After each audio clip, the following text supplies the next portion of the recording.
परम प्रेममय श्री श्री ठाकुर परमाराध्य जगज्जननी श्री श्री बड़मा परम पूज्यपाद जुगाचार्य श्री श्री बड़दा आजिर पूज्यपाद श्री श्री आचार्य देवों श्री चरण कमल अनंत कोटि प्रणाम निवेदन करुछि। सभी गुरु परिवार श्रीचरण में अनंत कोटि प्रणाम निवेदन करुछि। मोरी वीडियो देखुथिबा प्रत्येक गुरु भाई और माँ मानू प्रत्येक श्रोताबंधु मानू समस्त को मोर आनंदित जय गुरु श्रद्धा भक्ति भल पाइबा समस्त को यथा उपयुक्त सम्मान श्रद्धा। सबुदिन पर आज यही शुभ दिन में आउ एक सुंदर विषय आलोचना करबा। जड़े माँ हुंतु बा भाई हुंतु मु तो जानी पचारि प्रकृत में पोई छतु लाउ ए सबू माने आहरी भी केतोटी परिवार कथा मसूर डाली ए सब आमिष कि नहीं आमे पूजा पार्वणर दिन रे खाई पारिबो कि नहीं बा ता ऊपर किछि जणैबा पाई। प्रथम कथा आमिष अर्थटा आमे प्रकृत रे जानिने। आमिष आसीछि आम धातुरु जार अर्थ रोगकारी रोग सृष्टिकारी खाद्य माने से आमिषर अर्थ प्रकृत यही अर्थ। तेणु जेहेतु पूर्वपूर्व ए सबू प्रथा तो आमर मुनि ऋषि माने प्रचलित करि जाइछन्ति आम मानक मंगल पाई। तेणु से माने जो कहिछन्ति पूजा पार्वणर दिन रे बा कोनोसी गोटे पवित्र दिन रे एही सबू प्रकार परिबा हो बा शस्य हो माने आमे ग्रहण करने उचित नुहे। तार अर्थ ए सब खाद्य से सब दिन मानकरे तार खाद्य माने खाइबा उपयोगी होई न थाए। अर्थात आपण माने पांजिरे देखिथिबे बा आमर पुराण शास्त्र रे अछि केउ दिन केउ खाद्य आमको ग्रहण करने उचित जहाँकि आम मानकर मुनि ऋषि आम मानकु से विधान दे जाइछन्ति। आ पछरे केते जे वैज्ञानिक कारण रही ताहा किंतु वर्तमान विज्ञान सक्षम नुहे जानिबा पई कारण से सब माने ना जो दिन जहाँ जेतबेले खाईदबा उचित से कौनसी बारण न थाए। किंतु आम मानकर मुनि ऋषि माने आम मानकर शास्त्रविद जो माने अछंती से माने जे केते केते बड़ विज्ञानी ताहा वर्तमान परम पुरुष श्री श्री ठाकुर अनुकूल चंद्र आमको जणई देले जे कहीं ये सब विधान सब दि जाइए। खाद्य उपरे विधान आचरण उपरे विधान विवाह उपरे विधान जहाँ सब कहीं अच्छी ता पछर तो कारण कही बसिले सरब नहीं। किंतु ए छोट खाद्य उपरे मु जहाँ किछि मु शुणी आपण मानकु कहिबा पई चाहूँगी। प्रकृत रे से सब खाद्य गुड़िक से सब दिन मानकर निषिद्ध करा जाए कारण तार से गुणवत्ताटा से दिन नष्ट हो जाए तार माने विषकारक सृष्टि हुए।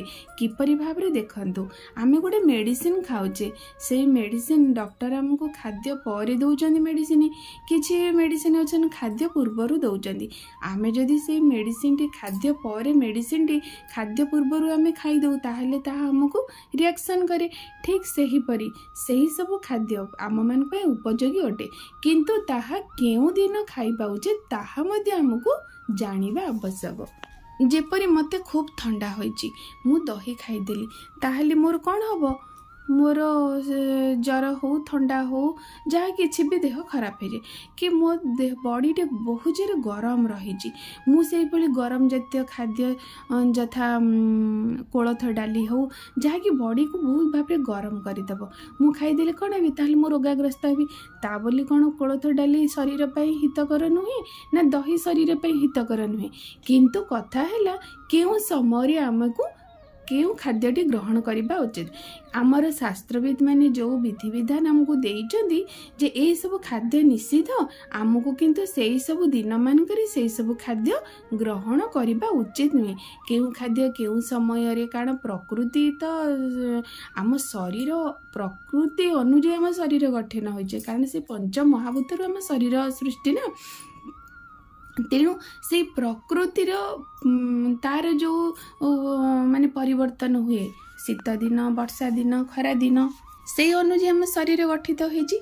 तेणु आम मानर मुनि ऋषि माने से सबु से समय साधना करी से शरीरर खाद्य को यथा उपयुक्त भाव में केउं समय केउं खाद्य ग्रहण करिबा उचित ताहाकु आमको प्रदान करिसेंती।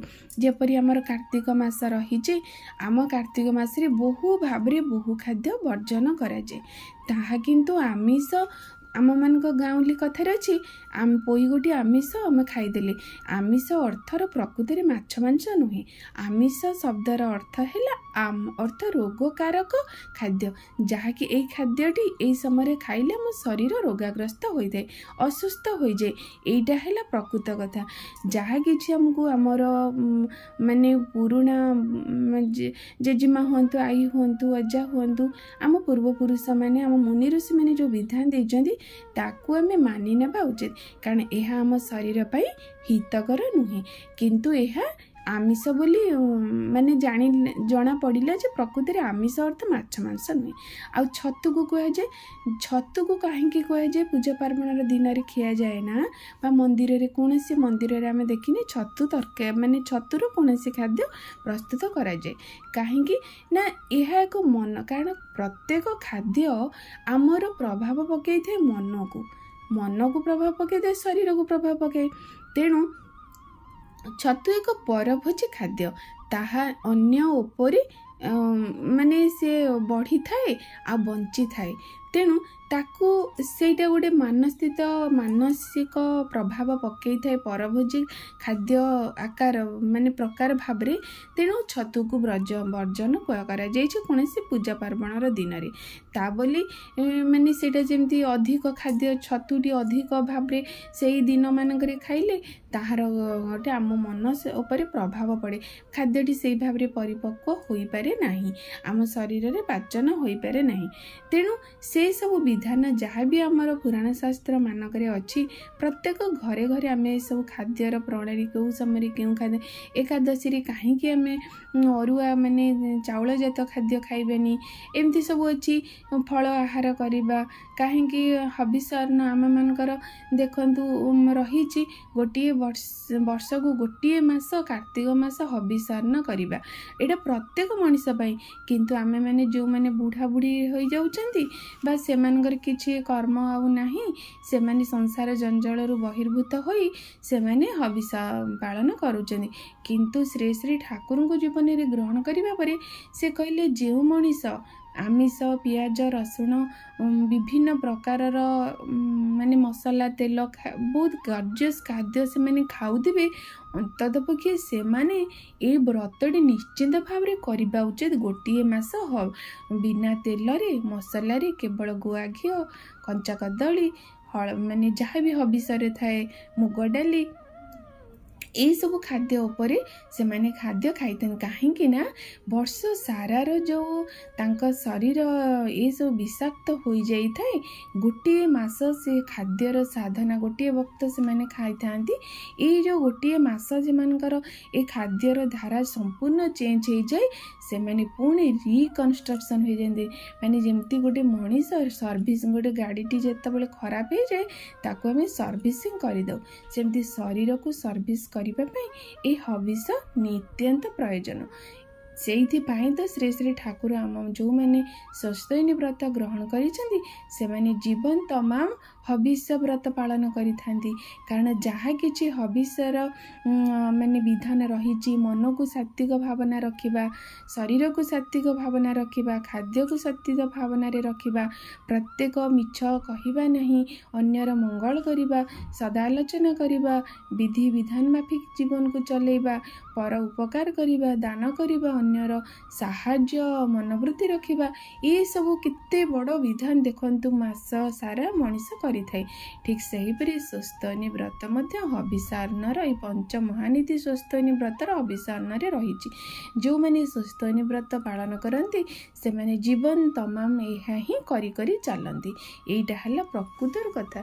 तेणु जो माँ की दादा बुझी पारिथिबे निश्चिंत कहीं खाद्य पर एते विधान दिया जाइछि कारण ताहा आम मानकर शरीर पाई मुनि ऋषि माने प्रदान करिसेंती सेथिरे कोनोसी ମାନେ ଆମେ ତାକୁ ବିଦ୍ରୋହ କରି ବା ସେ କଥାକୁ ଅମାନ୍ୟ କରିବା ଉଚିତ ନୁହେଁ। ଆମର ପାଞ୍ଜିରେ ରହିଛି ପ୍ରତ୍ୟେକ ଦିନ କୌଣସି ମାନେ ଖାଦ୍ୟ ଗ୍ରହଣ କରିବା ଆଗରୁ ଆମର ଗୋଟେ ଚାର୍ଟ ପ୍ରସ୍ତୁତ କରାଯାଏ। ପାଞ୍ଜିରେ ଦିଆଯାଇଛି ଆଜି ଏଇ ପ୍ରକାର ତିଥି ଅଛି, ଏଇ ନକ୍ଷତ୍ର ଅଛି, ଏଇ ଦିନରେ ଏଇ ଖାଦ୍ୟ ବର୍ଜନ କରାଯାଏ।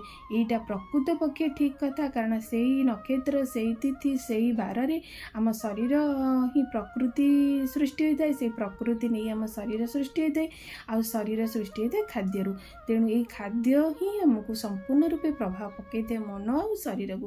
ତେଣୁ ନିଶ୍ଚିତ ଭାବରେ ଏହିସବୁ ବିଧିବିଧାନ ମାନି ଚାଲିଲେ ଆମେ ନିଶ୍ଚିନ୍ତ ବହୁ ମଙ୍ଗଳର ଅଧିକାରୀ ହୋଇପାରିବା। ଏ ସବୁ କିଛି ଆମେମାନେ ଜାଣିପାରିଲୁ ପରମପିତାଙ୍କୁ ଜୀବନରେ ଗ୍ରହଣ କରିବା ପରେ। ଶ୍ରୀ ଶ୍ରୀ ଠାକୁରଙ୍କୁ ଯେତେବେଳେ ଏହି ବିଷୟରେ ଅନେକ ଭକ୍ତ ଅନେକ ପ୍ରଶ୍ନ ପଚାରିଛନ୍ତି, ଶ୍ରୀ ଶ୍ରୀ ଠାକୁର ସୁନ୍ଦର ସରଳ ଭାବରେ ଏହିସବୁ ବିଧାନ ଆମମାନଙ୍କୁ ଜଣାଇ ଦେଇଛନ୍ତି। ଏହା ପଛ କୌଣସି ଓଷା ବାର ପୂଜା ତାକୁ ତ୍ୟାଗ କରିବା ଉଚିତ ନୁହେଁ।